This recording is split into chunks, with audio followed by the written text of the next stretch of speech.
आज का जो हमारा लेक्चर है वो है एरोमेटिक इलेक्ट्रोफिलिक सब्स्टिट्यूशन रिएक्शन से रिलेटेड। अब बेसिकली ये हमारे आज का लेक्चर का टॉपिक है। अब एरोमेटिक इलेक्ट्रोफिलिक सब्स्टिट्यूशन रिएक्शन जो होते हैं ये कुछ ऐसे रिएक्शंस होते हैं जिसके अंदर हम एक इलेक्ट्रोफाइल को दूसरे इलेक्ट्रोफाइल के साथ सब्स्टिट्यूट करते हैं या रिप्लेस करते हैं। फॉर एग्जांपल हम स्टार्टिंग पॉइंट लेते हैं यहाँ पर बेंजीन से। ये हमारे पास बेंजीन है, इसके अंदर 3 डबल बॉन्ड है जो कि एरोमेटिक कैरेक्टर को पोजेस करता है। अब साफ ज़ाहिर है कि इसमें 6 कार्बन है और हर कार्बन के साथ एक हाइड्रोजन अटैच है। ये यहाँ पर हाइड्रोजन्स को रिप्रेजेंट कर दिया। अगर हम इसको किसी भी इलेक्ट्रोफाइल के साथ रिप्लेस कर ट्रीट कर दें तो ये जो इलेक्ट्रोफाइल है इसको रिप्लेस कर लेगा। अब ये किस तरह इस इलेक्ट्रोफाइल को रिप्लेस करेगा? पहले ये जो हमारे पास पाई इलेक्ट्रॉनिक क्लाउड है इसके ऊपर जाकर स्ट्राइक करेगा और ये इलेक्ट्रोफाइल इधर अटैच हो जाएगा और इसके बाद ये जो एरोमेटिक 6 स्टैक था यानी 6 पाई इलेक्ट्रॉन की वजह से बेंजीन की स्टेबिलिटी थी ये ख़त्म हो जाएगी। अब क्या होगा? ये पहला स्टेप होता है स्लो। दूसरे स्टेप में बेस आकर इसके ऊपर अटैक करेगी जिसके ऊपर नेगेटिव चार्ज भी हो सकता है और वो न्यूट्रल भी। वो ये प्रोटॉन रिप्लेस कर लेगी और ये इलेक्ट्रॉन पेयर इधर आ जाएगा। जब ये वाली सिचुएशन आ जाएगी तो यहाँ पर बेंजीन अपना ओरिजिनल कैरेक्टर भी रिटेन कर लेगी और इलेक्ट्रोफाइल भी इसके साथ आकर अटैच हो जाएगा। तो इस तरह के रिएक्शंस जिसके अंदर एक इलेक्ट्रोफाइल दूसरे इलेक्ट्रोफाइल को सब्स्टिट्यूट करता है या रिप्लेस करता है, इस तरह के रिएक्शंस हमारे पास एरोमेटिक इलेक्ट्रोफिलिक सब्स्टिट्यूशन रिएक्शंस कहलाते हैं। और एरोमेटिक इलेक्ट्रोफिलिक सब्स्टिट्यूशन रिएक्शंस की अहमियत इस लिहाज से भी है क्योंकि इसके अंदर जो एरोमेटिक कंपाउंड होते हैं जिसकी जो करेक्टरिस्टिक स्टेबिलिटी होती है जो कि पाई इलेक्ट्रॉनिक क्लाउड की वजह से होती है वो भी डिस्टर्ब नहीं होती। और इसके अंदर हमारे पास इलेक्ट्रोफाइल का मौजूद होना ज़रूरी है। जो इलेक्ट्रोफाइल हैं ये पॉजिटिवली चार्ज भी हो सकते हैं और न्यूट्रल भी हो सकते हैं। अब फॉर एग्जांपल अगर एक हम जनरल सी रिएक्शन लिखें हैलोजिनेशन, यहाँ पर जैसा कि आप लोगों ने अर्ली क्लासेस में पढ़ा, ये देखिए ये मैंने बेंजीन लिख दिया, ये यहाँ पे लिख दिया Cl2, FeCl3 को यहाँ पर इस्तेमाल किया एज अ कैटलिस्ट और ये हमारे पास है ये क्लोरोबेंजीन बन गया और प्लस HCl। अब इसका जो मैकेनिज्म है कुछ इस तरह हम लिखते हैं कि सबसे पहला काम हमारा यहाँ पर स्ट्रॉन्ग इलेक्ट्रोफाइल बनाना है। अब ये देखें FeCl3 प्लस Cl2, ये इसके साथ इसका रिएक्शन होता है, एक बन जाता है FeCl4-1 और प्लस क्लोराइडाइन प्लस क्लोरिनोनियमाइन। ये जो क्लोरिनोनियमाइन है एक इलेक्ट्रोफाइल के तौर पर एक्ट कर रहा है जिसके ऊपर पॉजिटिव चार्ज आ गया और ये एक स्ट्रॉन्ग इलेक्ट्रोफाइल है। अब ये हमारे पास एक एरोमेटिक सिस्टम है जैसा कि ये बेंजीन लेंगे, ये 6 पाई इलेक्ट्रॉन सिस्टम है। अब यहाँ पर ये जो क्लोरिनोनियमाइन था जो कि इलेक्ट्रोफाइल के तौर पर एक्ट करता है, ये इसके साथ रिएक्शन प्रोसीड हो रहा है, ये यहाँ पर अटैक हो गया और ये वाला जो हमारे पास कंपाउंड था ये कुछ इस फॉर्म में हमने इसको रिप्रेजेंट कर दिया। अब ये वाला जो इंटरमीडिएट बना यहाँ पर जो करेक्टरिस्टिक स्टेबिलिटी थी बेंजीन की अब नहीं है क्योंकि ये 6 पाई इलेक्ट्रॉन नहीं है। अब क्या हुआ? अब दोबारा फिर ये FeCl4-1 के साथ रिएक्ट करेगा, ये प्रोटॉन यहाँ से रिमूव कर लेगा और ये इलेक्ट्रॉन पेयर इधर आ जाएगा और ये हमारे पास जो है दोबारा बेंजीन अपना ओरिजिनल कैरेक्टर भी रिटेन कर लेगा और इस तरह ये हैलोजिनेशन भी यहाँ पर हो जाती है और प्लस जो है ये HCl बन जाता है और प्लस FeCl3। यानी अब कहने का मकसद ये है कि एरोमेटिक इलेक्ट्रोफिलिक सब्स्टिट्यूशन हमारे पास ऐसे रिएक्शंस होते हैं जिसके अंदर एक इलेक्ट्रोफाइल दूसरे इलेक्ट्रोफाइल को सब्स्टिट्यूट करता है या रिप्लेस करता है। तो इस तरह के रिएक्शन जिसके अंदर एक इलेक्ट्रोफाइल दूसरे इलेक्ट्रोफाइल को सब्स्टिट्यूट करे या रिप्लेस करे वो एरोमेटिक इलेक्ट्रोफिलिक सब्स्टिट्यूशन रिएक्शंस कहलाते हैं। और जितने भी एरोमेटिक कंपाउंड होते हैं जिसके अंदर बेंजीन है, नेफ्थलीन है या और भी जो भी कंपाउंड है वो इलेक्ट्रोफिलिक सब्स्टिट्यूशन रिएक्शन को प्रेफर करते हैं। अब इसके बाद हम डिस्कस करेंगे, ये तो जस्ट इंट्रोडक्शन से रिलेटेड था एरोमेटिक इलेक्ट्रोफिलिक सब्स्टिट्यूशन में। अगर यहाँ पर आप गौर करें तो ये रिएक्शन 2 स्टेप में मुकम्मल हो रहा है। ये पहला स्टेप जो है यहाँ पर स्लो है और ये जो दूसरा स्टेप है यहाँ पर है फास्ट स्टेप है। और जब रिएक्शन एक से ज़्यादा स्टेप में मुकम्मल हो तो जो स्लोएस्ट स्टेप होता है वो रेट डिटर्मिनिंग स्टेप होता है। अब इस स्लोएस्ट स्टेप में 2 मॉलिक्यूल इन्वॉल्व हो रहे हैं, एक ये इलेक्ट्रोफाइल इन्वॉल्व हो रहा है और एक ये बेंजीन नहीं, इसलिए ये सेकेंड ऑर्डर काइनेटिक्स से कंसिडर किया जाता है। अब आ जाते हैं हम एरोमेटिसिटी की तरफ और हक्कल रूल की तरफ। अब क्वेश्चन ये है कि हमारे पास है aromaticity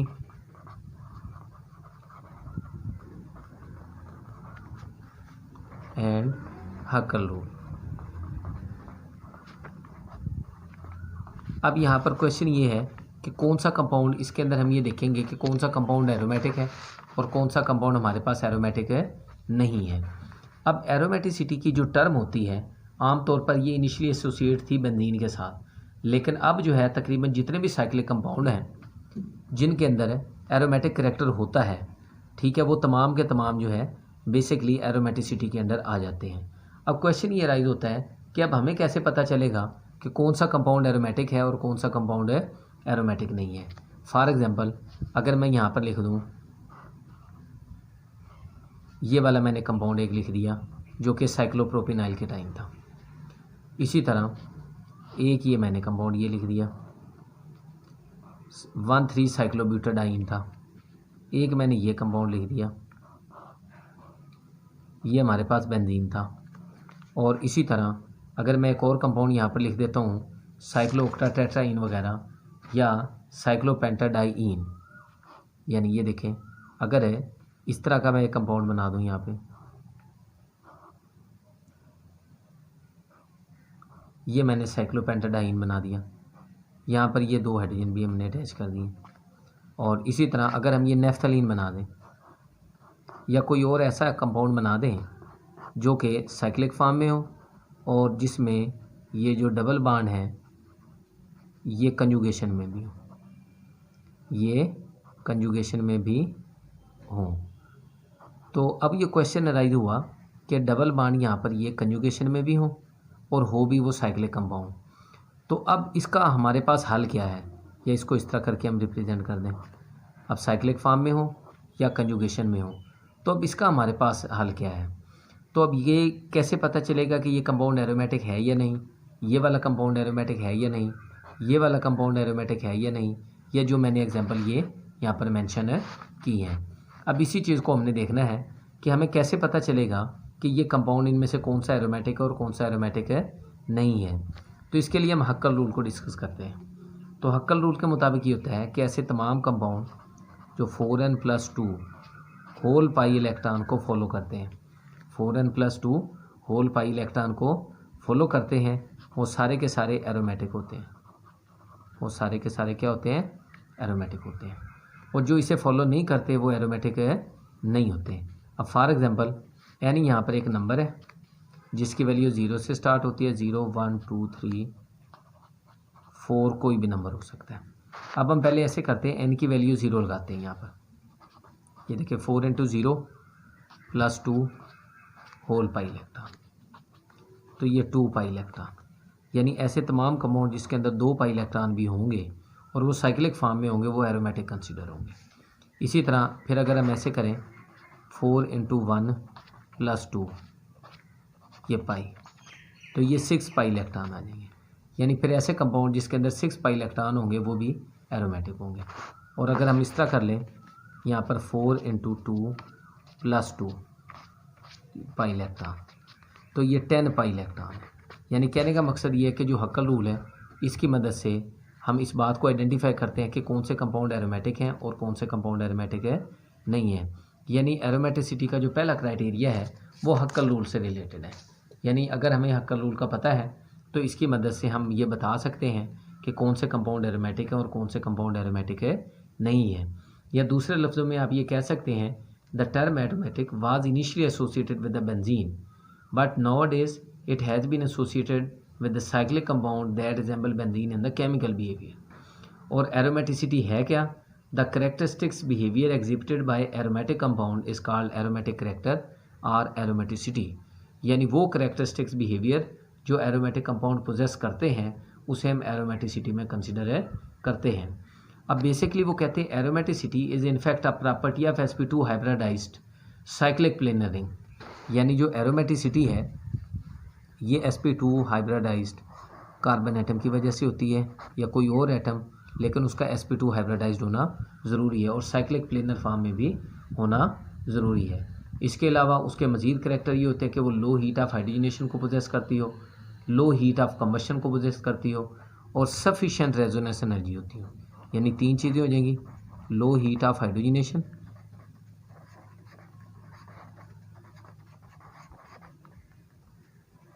low heat of combustion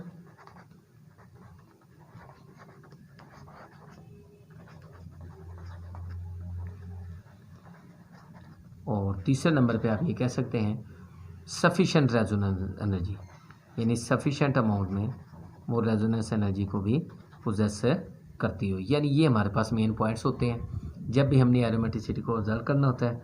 लेकिन उनमें से सबसे अहम बात ये होती है कि तमाम एटम्स जो कि रिंग की फॉर्मेशन में इन्वॉल्व हों वो सारे के सारे sp2 हाइब्रिडाइज्ड होना ज़रूरी है। अब हम ये filling of pi electron orbitals के अंदर डिस्कस करते हैं इसमें। अब सबसे पहले अगर आप देखें यहाँ पर मैंने 4 एग्जांपल मेंशन की, एक ये साइक्लोप्रोपिनल केटाइन की, एक ये 1,3 साइक्लोब्यूटाडाइन की और एक ये हमारे पास बेंजीन की और एक ये साइक्लोऑक्टाटेट्राइन की। अब यहाँ पे आपने गौर करना है साइक्लोप्रोपिनल केटाइन में सिर्फ 2 पाई इलेक्ट्रॉन है, ये मैंने इधर लगा दी। अब ये जो साइक्लोप्रोपिनल केटाइन है इसके अंदर सिर्फ 2 इलेक्ट्रॉन थे और ये लोअर एनर्जी ऑर्बिटल में आ गए और कोई भी अनपेयर्ड इलेक्ट्रॉन नहीं है। अब 1,3 साइक्लोब्यूटाडाइन में 4 इलेक्ट्रॉन थे, 2 इधर आ गए और 2 इधर आ गए। अब ये जो अनपेयर्ड इलेक्ट्रॉन है इसकी वजह से ये जो हमारे पास है 1,3 ब्यूटाडाइन है साइक्लिक फॉर्म में, ये डाई रेडिकल है। और इसी तरह अगर बेंजीन की बात करें इसके अंदर 6 पाई इलेक्ट्रॉन थे, 2, 4 और ये 6। और ये जो साइक्लोऑक्टाटेट्राइन थे इसके अंदर देखें 8 पाई इलेक्ट्रॉन थे, 2, 4, 6 और ये 2, 8। ये 2 अनपेयर्ड इलेक्ट्रॉन थे, ये भी उसी तरह डाई रेडिकल कंडीशन को इंडिकेट करते हैं। तो कहने का मकसद ये है कि ऐसे तमाम कंपाउंड जिसके अंदर अनपेयर्ड इलेक्ट्रॉन मौजूद होंगे पाई मालिकुलर ऑर्बिटल्स में, ये मालिकुलर ऑर्बिटल्स में, वो एरोमेटिक नहीं होते। और ऐसे कंपाउंड जिसके अंदर अनपेयर्ड इलेक्ट्रॉन मौजूद नहीं होंगे ये मालिकुलर ऑर्बिटल्स में, यानी पेयर्ड इलेक्ट्रॉन्स होंगे, इलेक्ट्रॉन पेयर की फॉर्म में होंगे, तो वो हमारे पास है बेसिकली एरोमेटिक कंपाउंड होते हैं। अब हम चलते हैं एरोमेटिसिटी के क्राइटेरिया की तरफ और इसके अंदर हम ये देखेंगे कि बेसिकली अगर कोई भी कंपाउंड एरोमेटिक है तो उसका क्या क्राइटेरिया होना चाहिए। अब इसके लिए एक एग्जांपल मैं कंसिडर करता हूँ, यहाँ पर है बेंजीन की। इसके मुताबिक सारे रूल्स मैं आप लोग को समझाता हूँ कि कैसे पता चलेगा कि ये कंपाउंड एरोमेटिक है या नहीं। सबसे पहला जो पॉइंट होता है इसका कि इसका जो स्ट्रक्चर होना चाहिए वो साइक्लिक प्लेनर होना चाहिए, जैसा कि बेंजीन का स्ट्रक्चर भी हमारे पास है साइक्लिक प्लेनर है, यानी इसका स्ट्रक्चर साइक्लिक प्लेनर होना चाहिए। और दूसरे नंबर पे जितने भी कार्बन एटम हैं वो sp2 हाइब्रिडाइज्ड होने चाहिए। अगर आप यहाँ पर बेंजीन को देखें इसके 6 के 6 कार्बन जो हैं वो sp2 हाइब्रिडाइज्ड हैं। और तीसरे नंबर पे इसका जो रूल है वो ये है कि ये हक्कल रूल को ओबे करता हूँ। अब ये जो बेंजीन है ये हक्कल रूल को भी ओबे करता है। फोर्थ पॉइंट जो है इसके अंदर अनयूजुअल स्टेबिलिटी होनी चाहिए। अब ये जो अनयूजुअल स्टेबिलिटी होती है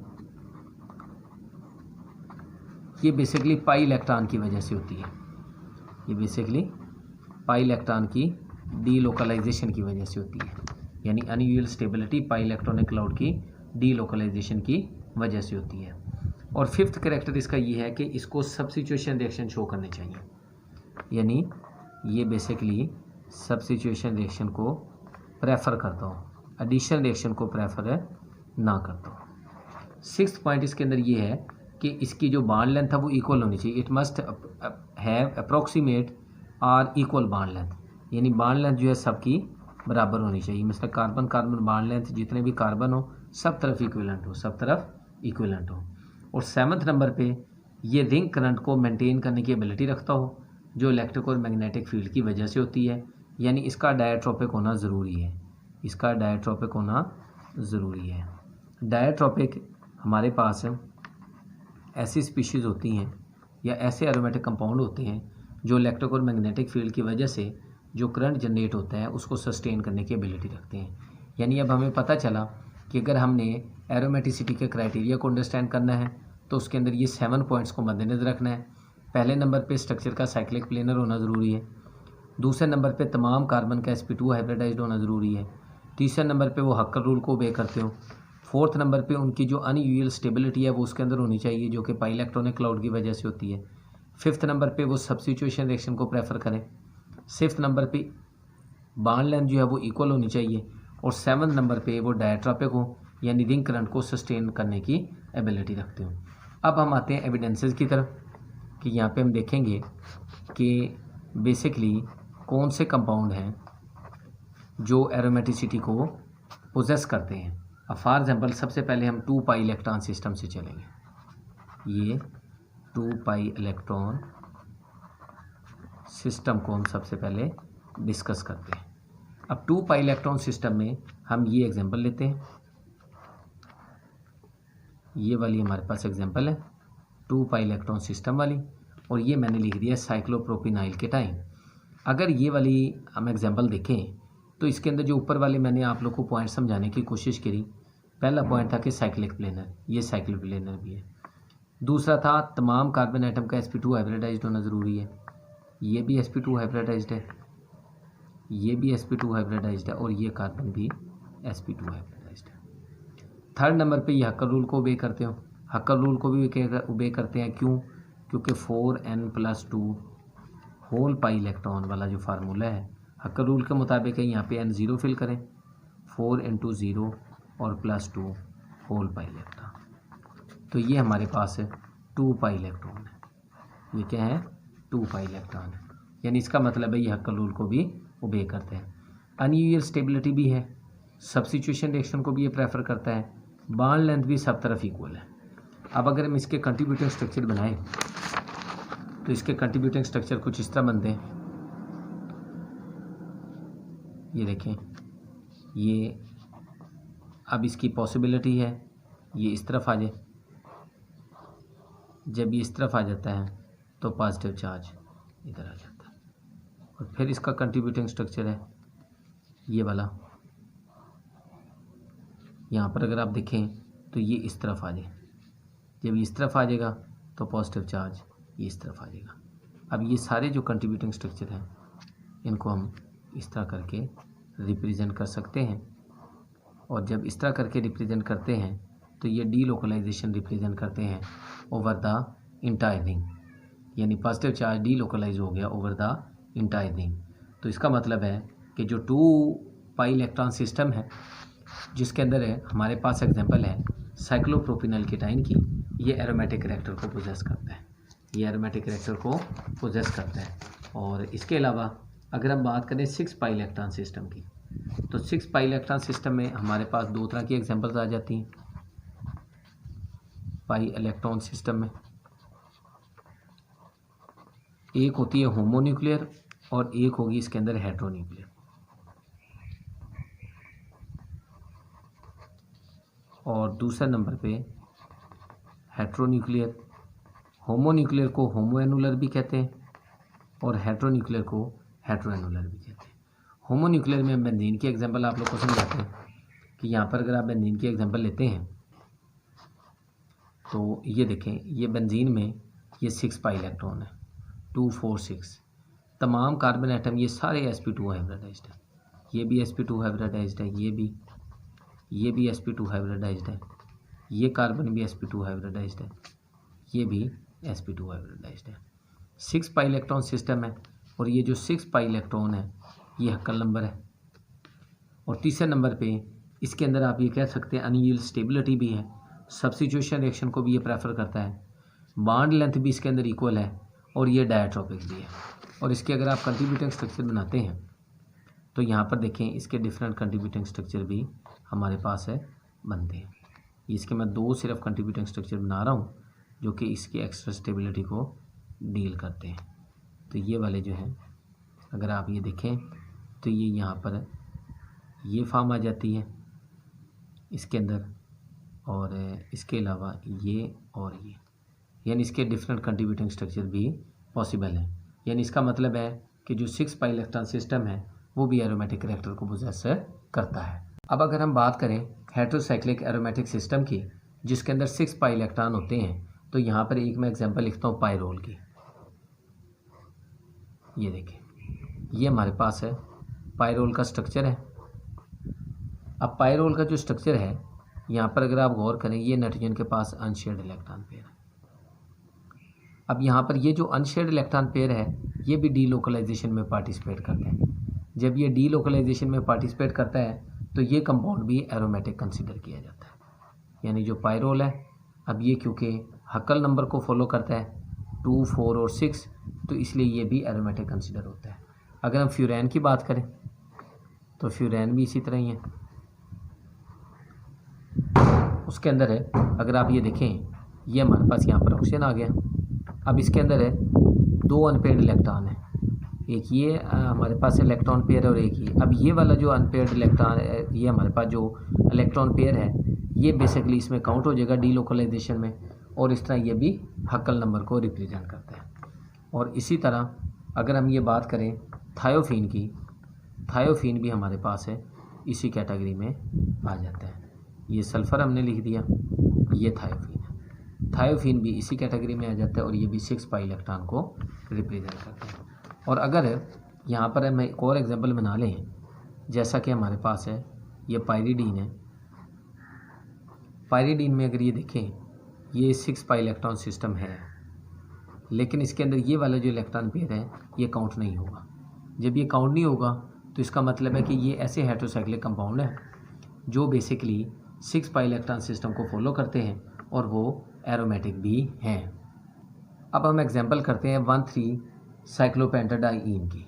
अब ये अगर हम स्ट्रक्चर इसका ऐसे बनाएं, 1,3 साइक्लोपेंटाडाइईन, यहाँ पर अगर आप गौर करें, एक ये डबल बॉन्ड है और एक है ये डबल बॉन्ड।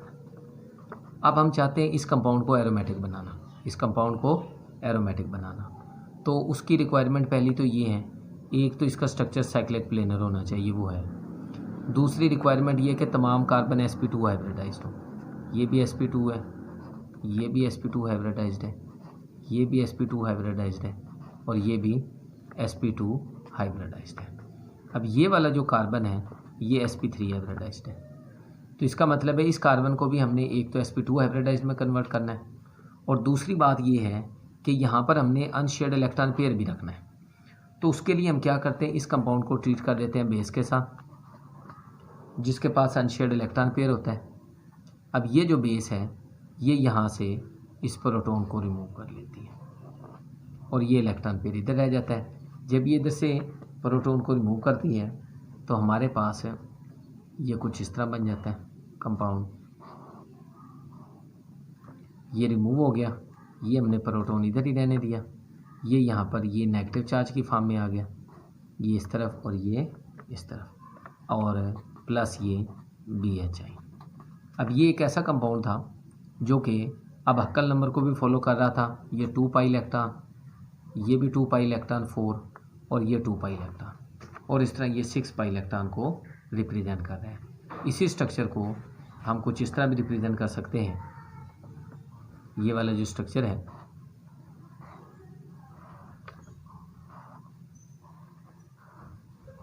ये हाइड्रोजन यहाँ पर है, ये सेंटर में डीलोकलाइजेशन के लिए, और ये नेगेटिव चार्ज। इसका मतलब है ये जो 1,3 साइक्लोपेंटाडाइईन है, जब ये साइक्लोपेंटाडाइइनाइल A9 की फॉर्म में होंगे, इसको हम कहते हैं साइक्लोपेंटाडाइइनाइल। ये साइक्लोपेंटाडाइइनाइल है और ये बेसिकली एनाइन है। ये बेसिकली क्या है, एनाइन है।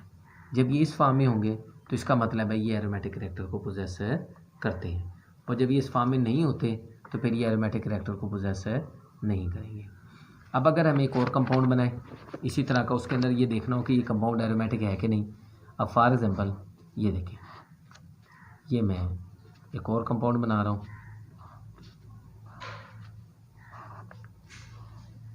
ये वाला जो हमारे पास कंपाउंड है 1,3,5 साइक्लोहेप्टाट्राइईन है। ये देखें, अब ये देखें 1 2 3 4 5 6 7 टोटल कार्बन 7 है, तो ये हमारे पास 1,3,5 साइक्लोहेप्टाट्राइन है, 135 साइक्लोहेप्टाट्राइन। अब इसके अंदर अगर हम गौर करें 6 पाई इलेक्ट्रॉन तो हैं, लेकिन ये फिर भी एरोमेटिक नहीं है। उसकी रीज़न ये है कि तमाम कार्बन sp2 हाइब्रिडाइज नहीं है। ये कार्बन भी sp2 हाइब्रिडाइज्ड है, ये भी sp2 हाइब्रिडाइज्ड है, ये कार्बन भी sp2 हाइब्रिडाइज्ड है, ये भी sp2 हाइब्रिडाइज्ड है, ये कार्बन भी sp2 हाइब्रिडाइज्ड है, ये भी sp2 हाइब्रिडाइज्ड है, लेकिन ये वाला जो कार्बन है ये sp3 हाइब्रिडाइज्ड है। अब हम चाहते हैं इस sp3 हाइब्रिडाइज्ड कार्बन को भी sp2 हाइब्रिडाइज्ड कार्बन में तब्दील करें, तो हमें पूरे का पूरा ये हाइड्राइडाइन रिप्लेस करना होगा। और क्या करेंगे, यहाँ पे हम ये कर देंगे माइनस हाइड्राइडाइन।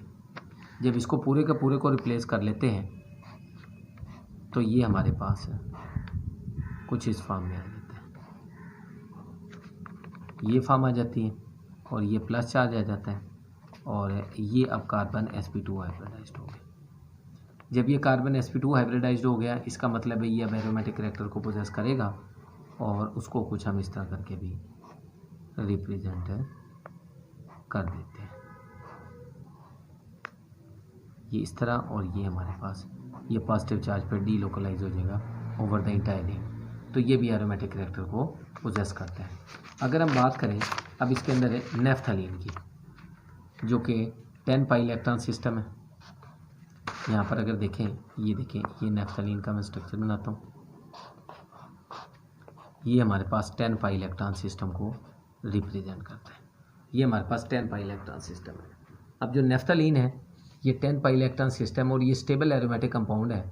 हक्कर रूल के मुताबिक ये एरोमेटिक कैरेक्टर पोजेस करता है।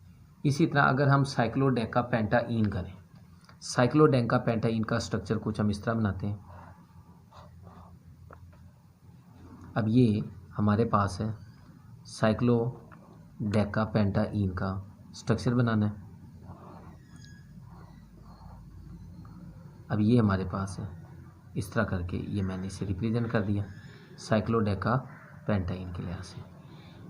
ये बांड बना दिए, ये इस तरह बांड बना दिए, ये इधर और ये इधर। अब एक हाइड्रोजन ये है और एक हाइड्रोजन है ये साइक्लोडेकापेंटाइन है। अगरचे इसके अंदर है 10 पाई इलेक्ट्रॉन हैं, लेकिन ये हाईली अनस्टेबल है। अब वो किस वजह से है, क्योंकि बेसिकली ये हाइड्रोजन और ये हाइड्रोजन, इनके दरमियान non bonded van der Waals repulsion operate हो रही है।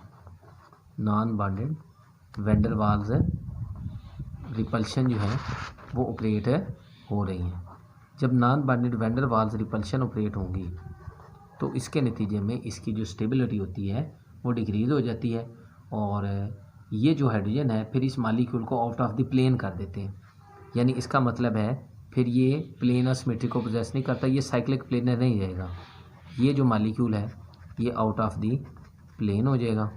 जब ये आउट ऑफ द प्लेन हो जाएगा इन दो हाइड्रोजन की आपस में non bonded van der Waals repulsion की वजह से, तो इसका मतलब ये है कि ये जो कंपाउंड है फिर हमारे पास एरोमेटिक नहीं होगा। अगरचे इसके अंदर 10 पाई इलेक्ट्रॉन सिस्टम भी हैं तो फिर भी इसे हम एरोमेटिक कंसीडर नहीं करेंगे। अब हम बात करते हैं साइक्लोऑक्टाटेट्राइन की। अब साइक्लोऑक्टाटेट्राइन हमारे पास टब शेप मालिक्यूल होता है। अगर ये हम साइक्लोऑक्टाटेट्राइन बनाएं तो यहाँ पर ये हमारे पास है टब शेप मालिक्यूल बनता है। अब यहाँ पर है, अगर आप ये गौर करें, ये हमारे पास साइक्लोऑक्टाटेट्राइन है। अब इसके अंदर अगर ये देखते हैं साइक्लोऑक्टाटेट्राइन, यानी इसके अंदर 4 डबल बॉन्ड है, 1 2 3 4 5 6 7 8। एक डबल बॉन्ड ये काउंट हो गया, ये 2 और ये 3 और ये 4। अब ये देखिए, अगर ये 4n+2 whole pi electron system को इसके ऊपर अप्लाई करें, ये 4n+2 whole pi electron, n की वैल्यू यहाँ पर अगर 4 फिल करते हैं, 4 × 4+2 होल पाई इलेक्ट्रॉन, तो ये 18 पाई इलेक्ट्रॉन भी नहीं है। अगर 3 वैल्यू फिल करते हैं तो 14 पाई इलेक्ट्रॉन भी नहीं है, और अगर 2 करते हैं तो 10 पाई इलेक्ट्रॉन भी नहीं है, और अगर 1 करते हैं तो ये 6 पाई इलेक्ट्रॉन भी नहीं है, क्योंकि इसके अंदर 8 पाई इलेक्ट्रॉन है। जो 8 पाई इलेक्ट्रॉन है वो बेसिकली हक्कल नंबर नहीं है, और जब 8 पाई इलेक्ट्रॉन हक्कल नंबर नहीं है तो ये कंपाउंड भी नॉन एरोमेटिक है कंसिडर किया जाता है, और इसे भी हम एरोमेटिक कंसिडर है नहीं करेंगे। अब साइक्लोऑक्टाटेट्राईन के बाद अगर हम बात करें 10 एनोलिन की, यानी बेसिकली इसके अंदर 10 पाई इलेक्ट्रॉन है, 2 4 6 8 और ये 10, और ये जो 10 है ये हक्कल नंबर है, लेकिन ये भी बेसिकली एरोमेटिक कैरेक्टर पोजेस नहीं करता, क्योंकि ये जो दो हाइड्रोजन एटम हैं इनके दरमियान non bonded van der Waals repulsion operate होती है, तो जिसकी वजह से ये भी हमारे पास एंटी एरोमेटिक कंसिडर होता है। और इसी तरह अगर हम 14 एनोलिन की बात करें तो 14 एनोलिन के अंदर भी ये जो दो हाइड्रोजन ये वाले और ये दो हाइड्रोजन ये वाले, इनके दरमियान जब non bonded van der Waals repulsion operate होती हैं तो इसकी वजह से ये दोनों कंपाउंड जो है आउट ऑफ द प्लेन हो जाते हैं। जब ये दोनों compound out of the plane होते हैं तो फिर ये एरोमेटिक कैरेक्टर को पोजेस नहीं करते।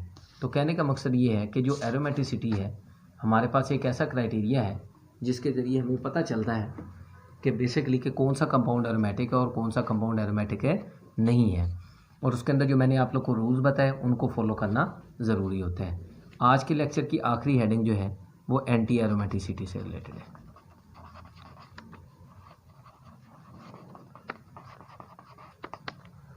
अब जो एंटी एरोमेटिसिटी क्या होता है, अब हम कहते हैं planar cyclic conjugated species less stable than corresponding acyclic unsaturated species are called anti aromatic. यानी जो प्लेनर साइक्लिक कंजुगेटेड स्पीशीज होती हैं वो लेस स्टेबल होती हैं अपनी ए साइक्लिक अनसैचुरेटेड स्पीशीज़ की निस्बत, तो उनके लिए हम टर्म इस्तेमाल करते हैं एंटी एरोमेटिसिटी की। फॉर एग्जांपल अगर हम ये कंपाउंड बनाएं, ये 1,3 साइक्लोब्यूटाडाइन है, ये अनस्टेबल है किसकी निस्बत, CH2 double bond CH single bond CH और डबल बॉन्ड है CH2 की निस्बत, यानी 1,3 ब्यूटाडाइन की निस्बत। तो जब ये 1,3 ब्यूटाडाइन की निस्बत अनस्टेबल होगा तो इसके लिए हम एंटी एरोमेटिसिटी की टर्म यूज़ करेंगे। इसी तरह अगर हम ये करें, हमारे पास है साइक्लोऑक्टाटेट्राईन, जब लेकिन इसका हमने प्लेनर और साइक्लिक फॉर्म में बनाना ज़रूरी है, ये बात आप लोगों ने याद रखनी है। ये देखें, ये हमने साइक्लोऑक्टाटेट्राईन का स्ट्रक्चर बनाया, इसके अंदर ये 4 डबल बॉन्ड है, लेकिन ये अनस्टेबल है।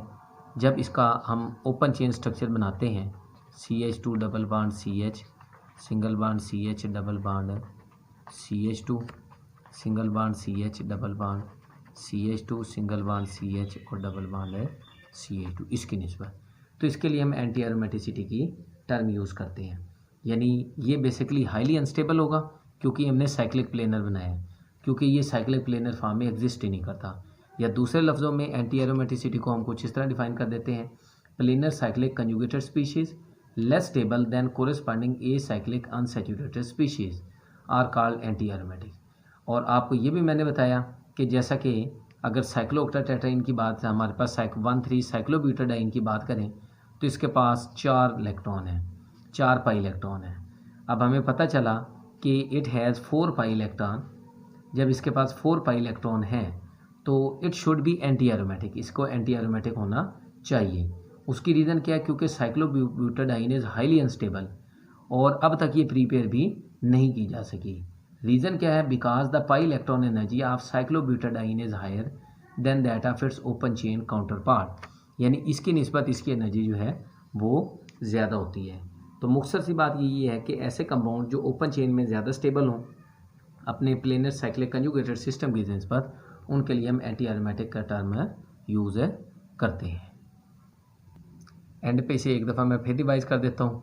जैसा कि मैंने आपको बताया, ये व्हाट्सएप भी मैं आपको कर दूँगा, पेजेस भी, ये जैसा कि लिखा हुआ है एरोमेटिसिटी एंड हक्कल रूल। तो इसके अंदर मैंने आपको बेसिकली एरोमेटिसिटी के बारे में बताया कि एरोमेटिसिटी क्या होती है। The characteristics behavior exhibited by aromatic compound is called aromatic character or aromaticity. फिर इसके अंदर बेटा मैंने आप लोग को हक्कल रूल को समझाने की कोशिश की। हक्कल रूल जो है ये 4n+2 whole pi electron system को रिप्रेजेंट करते हैं। इसके बाद फिलिंग ऑफ पाई इलेक्ट्रॉन की बात की इन द ऑर्बिटल्स, और ये किस तरह हुई, इसके अंदर ये मैंने आपको सारे स्ट्रक्चर समझाने की कोशिश की, जिसके अंदर जैसा कि ये साइक्लोप्रोपिनाइल केटाइन है, ये 2 पाई इलेक्ट्रॉन सिस्टम है, ये एरोमेटिक है। ये 4 पाई इलेक्ट्रॉन सिस्टम है, ये डाई रेडिकल है, ये हमारे पास है एंटी एरोमेटिक है। और ये 6 पाई इलेक्ट्रॉन सिस्टम है, ये भी एरोमेटिक है। और ये 8 पाई इलेक्ट्रॉन सिस्टम है, तो ये भी हमारे पास डाई रेडिकल की फॉर्म में एग्जिस्ट करता है। और जब भी डाई रेडिकल की फॉर्म में चीज़ें एग्जिस्ट करेंगी तो ये रिप्रेजेंट करेंगे कि ये एरोमेटिक कैरेक्टर को पोजेस नहीं करती। फिर क्राइटेरिया के मैंने आपको पॉइंट बताया वो सारे वही लिखे हुए हैं। साइक्लिक प्लेनर स्ट्रक्चर, तमाम कार्बन sp2 हाइब्रिडाइज्ड, हकर रूल को ओबे करते हो, अनयूजुअल स्टेबिलिटी और पाई इलेक्ट्रॉनिक क्लाउड की वजह से। इसके अलावा सब्स्टिट्यूशन रिएक्शन शो करने की एबिलिटी रखते हो, इक्वल या approximate equal bond length possess करते हो और रिंग करंट को सस्टेन करने की एबिलिटी रखते हो। फिर आप लोग को समझाने की कोशिश की 2 पाई इलेक्ट्रॉन सिस्टम को, ये साइक्लोप्रोपिनाइल के टाइम की एग्जाम्पल है। इसी तरह इसके बाद फिर 6 पाई इलेक्ट्रॉन सिस्टम की बात की। 6 पाई इलेक्ट्रॉन सिस्टम में सबसे पहले जो है बेंजीन की बात की, एरोमेटिक 6 टेक्ट की।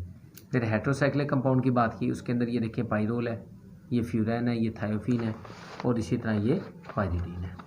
1,3 साइक्लोपेंटाडाइन की बात की, ये आपको बताया कि ये कार्बन sp3 हाइब्रिडाइज था, इसको sp2 हाइब्रिडाइज में कन्वर्ट किया, बेस के साथ इसको रिमूव कर लिया।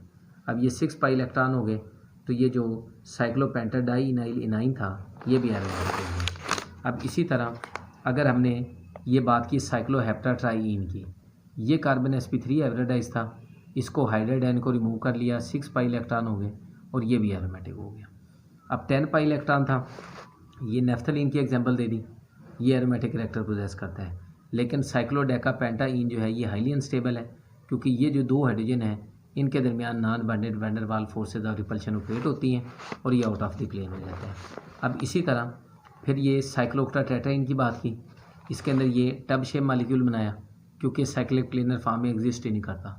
जब ये टब शेप बनाया तो आउट ऑफ द प्लेन हो गया और मोर ओवर ये डाइरेडिकल है। इसी तरह 10 एनुलिन की बात की, 10 एनुलिन में ये देखें, ये जो 2 हाइड्रोजन थे इनके दरमियान non bonded van der Waals repulsion थी। 14 एनुलिन में भी यही सिचुएशन थी और 18 एनुलिन में भी यही सिचुएशन थी। इसके बाद फिर मैंने आपको एंटी एरोमेटिसिटी की बात की, तो एंटी एरोमेटिसिटी की जब बात की तो इसके अंदर आपको बताया कि planar cyclic conjugated species less stable than corresponding acyclic unsaturated species are called anti aromatic. ये देखो साइक्लोब्यूटाडाइन की बात की, ये हमारे पास प्लेनर साइक्लोक्टाटेट्राइन, ये अनस्टेबल है एज एन एरोमेटिक, क्योंकि इस फॉर्म में एग्जिस्ट ही नहीं करता। जब ये इस फॉर्म में एग्जिस्ट ही नहीं करेगा तो ये एरोमेटिक कैरेक्टर भी पोजेस नहीं करेगा। और मोर ओवर इसकी जो ओपन चेन की फॉर्म है वो ज़्यादा स्टेबल होती है और इसकी भी ओपन चेन फॉर्म है ज़्यादा स्टेबल होती है। तो जिसकी वजह से हम ये कहते हैं कि एंटी एरोमेटिसिटी उन कंपाउंड के लिए यूज़ की जाती है, साइक्लिक कंपाउंड के लिए, जिनके अंदर डबल बॉन्ड जो है पाई बॉन्ड कंजुगेशन में तो मौजूद होते हैं, लेकिन अनस्टेबिलिटी की वजह से वो डीलोकलाइज होने की एबिलिटी नहीं रखते और इसलिए ओपन चेन कंपाउंड में कन्वर्ट करने की अपने आप को कोशिश करते हैं और मोर स्टेबिलिटी वो अटेन करते हैं। इस तरह के कंपाउंड जो है वो एंटी एरोमेटिक कैरेक्टर को रिप्रेजेंट करते हैं।